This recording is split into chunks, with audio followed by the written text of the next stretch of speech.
Hello viewers, I'm Dr. Farhad here, joining you from Philadelphia. Thank you for visiting my YouTube channel, Value Life. It is a resource to bring wellness within your reach. So subscribe for weekly updates on your physical, mental, and emotional wellness. Hello viewers. Today I'm going to talk to you about role of nutritional supplements and prevention of depression. Let's talk about vitamin D. A large Dutch study looked at patients who were 65 years old or older patients and demonstrated that vitamin D level in their blood test had an inverse relationship with the depression risk or evidence of depression. What does that mean? If they had enough vitamin D level or they consumed enough levels of vitamin D, their chances of getting depression was much lower. Be honest with you, we do not exactly know whether the low vitamin D level status in these patients with depression is a cause or an effect of depression. Maybe less exposure to sunlight because somebody is depressed or don't have a well-balanced diet that doesn't have enough nutritional intake of vitamin D. Either one of them could be cause of it.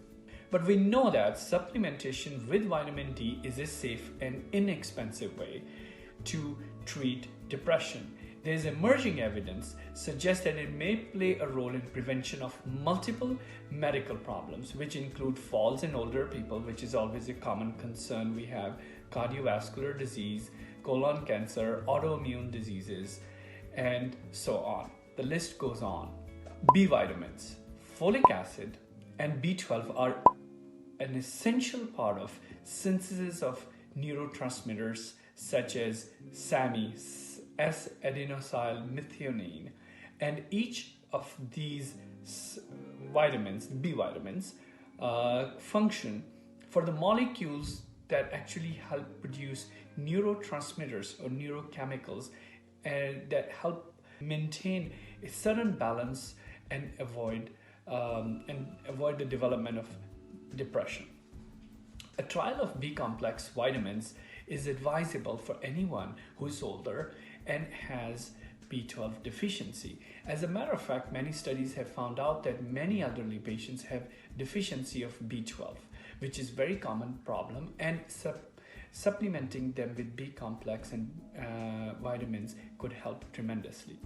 Vitamin B6 is also an essential part of the manufacturing components of serotonin, a neurotransmitter directly involved in depression, and low levels of B6 have been found to be associated with increased risk of depression, especially in premenopausal women taking oral contraceptives or people who are on women with replacement estrogen therapy. Vitamin B6 complex is something that anyone can take to supplement their nutritional requirements, and definitely bring it up with your primary care doctor and ask them about their recommendations. Always get your supplements from reliable sources that actually produce good quality supplementation. Folic acid, another type of B vitamin, up to 1/3 of depressed patients have actually been found to have low levels of this vitamin. So folic acid is something that can also easily be supplemented. Always try to do your best to find the supplementation through diet, and if you can't have a certain diet because of certain restrictions, you could supplement them.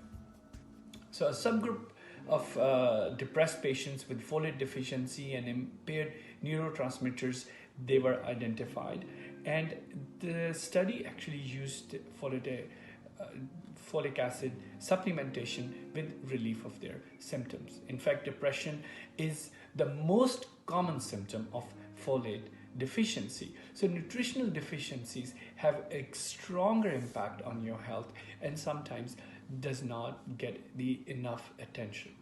Patients with low levels of folic acid appear to respond poorly to therapy. So a doctor might be giving you a medicine for depression and it may not act, and they may add more medicine, but taking a pause, checking folate levels or folic acid levels in your blood can help them determine if that's the cause that your medicine is not more effective. Research review studies have suggested that addition of folate to conventional antidepressant therapy is beneficial, and it can be used as an adjunct therapy, meaning therapy that can add to the benefits of an existing treatment. Folate may also have many other important benefits on your health, which includes, especially in pregnant women, neural tube defects in their fetuses and reduction of high levels of homocysteine, which is another marker of high comorbid condition for heart diseases. So it makes sense to supplement with B12 along with folate to avoid a underlying deficiency which can present as a marker of depression. And patients can take this treatment easily and safely. 400 microgram to 1 milligram doses can be easily taken. Some people have taken from 5 milligram to even higher to 20 milligrams doses. Definitely talk to your doctor and see what is right for you. High doses of folic acid have been reported to have some side effects such as sleep problems and some seizure frequency. So definitely lower dose is always safer, and discussing with your physician. Now I'm gonna go talk about SAMe, which is a component involved in the formation of many neurotransmitters such as norepinephrine, dopamine, serotonin.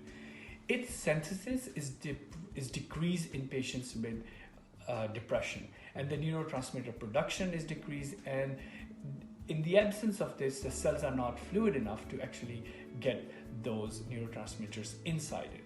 Many studies have suggested that there is a antidepressant role of this nutritional supplement, and doses should be confirmed with your physician. Hydroxytryptophan, which is another nutritional supplement, can be used to help production of neurotransmitters such as serotonin, and they have been shown to be as effective as certain antidepressants. Clinical trials are not enough to support their use without medical advice. You can take from 100 to 200 milligrams 3 times a day, but again, emphasizing the fact that discussing it with your physician is extremely important. Another botanical, St. John's wort, has been used for depression, and definitely speak to your doctor. I hope you'll find this useful. Stay tuned. Thank you.